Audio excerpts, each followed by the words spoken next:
ಧರಣಿ ಮಂಡಲ ಮಧ್ಯದೊಳಗೆ ಮೆರೆಯುತಿಹ ಕರ್ನಾಟ ದೇಶದೊಳಿರುವ ಕಾಳಿಂಗನೆಂಬ ಗೊಲ್ಲನ ಪರಿಯ ನಿಂತು ಪೇಳ್ವೆನು.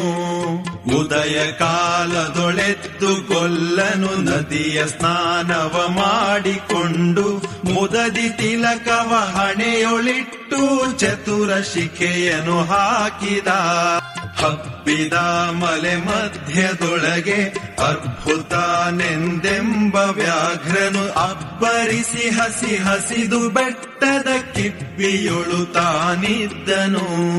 ಪುಣ್ಯಕೋಟಿ ಎಂಬ ಗೋವು ತನ್ನ ಕಂದನ ನೆನೆದುಕೊಂಡು ಮುನ್ನ ಹಾಲನು ಕೊಡುವೆನೆನುತ್ತಾ ಚಂದದಲ್ಲಿ ತಾ ಬರುತ್ತಿರೆ. ಹಿಂದೆನಗೆ ಆಹಾರ ಸಿಕ್ಕಿತು ಎಂದು ಬೇಗನೆ ದುಷ್ಟ ವ್ಯಾಘ್ರನು ಬಂದು ಬಳಸಿ ಅಡ್ಡಗಟ್ಟಿ ನಿಂದನ ಹುಲಿರಾಯನು.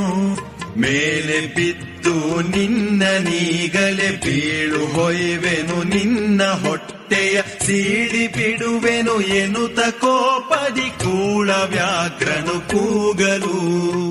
ಭಿನ್ನ ಹುಲಿಯೇ ಕೇಳು, ಕಂದನಿರುವನು ದೊಡ್ಡಿಯೊಳಗೆ, ಒಂದು ನಿಮಿಷದಿ ಮುಲೆಯ ಕೊಟ್ಟು ಬಂದು ಸೇರುವೆನಿಲ್ಲಿಗೆ.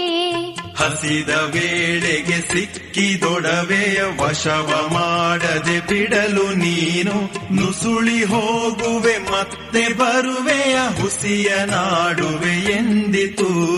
ಸತ್ಯವೇ ನಮ್ಮ ತಾಯಿ ತಂದೆ, ಸತ್ಯವೇ ನಮ್ಮ ಬಂಧು ಬಳಗ, ಸತ್ಯವಾಕ್ಯಕ್ಕೆ ತಪ್ಪಿ ನಡೆದರೆ ಮೆಚ್ಚನ ಪರಮಾತ್ಮನು. ಕೊಂದು ತಿನ್ನುವೆನೆಂಬ ಹುಲಿಗೆ ಚಂದದಿಂದ ಭಾಷೆ ಇತ್ತು, ಕಂದ ನಿನ್ನನು ನೋಡಿ ಹೋಗುವೆನೆಂದು ಬಂದೆನು ದೊಡ್ಡಿಗೆ. ಅಮ್ಮ ನೀನು ಸಾಯಲೇಕೆ, ನನ್ನ ತಬ್ಬಲಿ ಮಾಡಲೇಕೆ, ಸುಮ್ಮನಿಲ್ಲಿಯ ನಿಲ್ಲೆನುತ್ತ ಅಮ್ಮನಿಗೆ ಕರು ಹೇಳಲು. ಕೊಟ್ಟ ಭಾಷೆಗೆ ತಪ್ಪಲಾರೆನು, ಕೆಟ್ಟ ಯೋಚನೆ ಮಾಡಲಾರೆನು, ನಿಷ್ಠೆಯಿಂದಲೇ ಕೋಪೆನಲ್ಲಿಗೆ ಕಟ್ಟ ಕಡೆಗಿದು ಖಂಡಿತ. ತಪ್ಪಲಿಯು ನೀನಾದೆ ಮಗನೇ, ಹೆಬ್ಬುಲಿಯ ಬಾಯನ್ನು ಹೋಗುವೆನು. ಇಬ್ಬರಾರುಣ ತೀರಿತೆಂದು ತಬ್ಬಿಕೊಂಡಿತು ಕಂದನ. ಗೋವು ಕರುವನು ಬಿಟ್ಟು ಬಂದು ಸಾವಕಾಶವ ಮಾಡದಂತೆ ಗವಿಯ ಬಾಗಿಲ ಸೇರಿ ನಿಂತು ತವಕದಲ್ಲಿ ಹುಲಿಗೆಂದಿತು.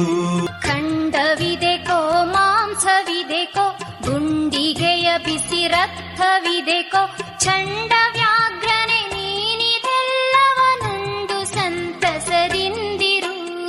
ಪುಣ್ಯಕೋಟಿಯ ಮಾತ ಕೇಳಿ ಕಣ್ಣ ನೀರನು ಸುರಿಸಿ ನೊಂದು, ಕನ್ಯೆ ಇವಳನು ಕೊಂದು ತಿಂದರೆ ಮೆಚ್ಚನ ಪರಮಾತ್ಮನು. ಎನ್ನ ಒಡ ಹುಟ್ಟಕ್ಕ ನೀನು, ನಿನ್ನ ಕೊಂದು ನಾನೇನ ಪಡೆವೆನು ಎನ್ನುತ್ತಾ ಹುಲಿ ಹಾರಿ ನೆಗೆದು ತನ್ನ ಪ್ರಾಣವ ಬಿಟ್ಟಿತು. ಸತ್ಯವೇ ಭಗವಂತನೆಂಬ ಪುಣ್ಯಕೋಟಿಯ ಕಥೆಯಿದು. ಸತ್ಯವೇ ಭಗವಂತನೆಂಬ ಪುಣ್ಯಕೋಟಿಯ ಕಥೆಯಿದು.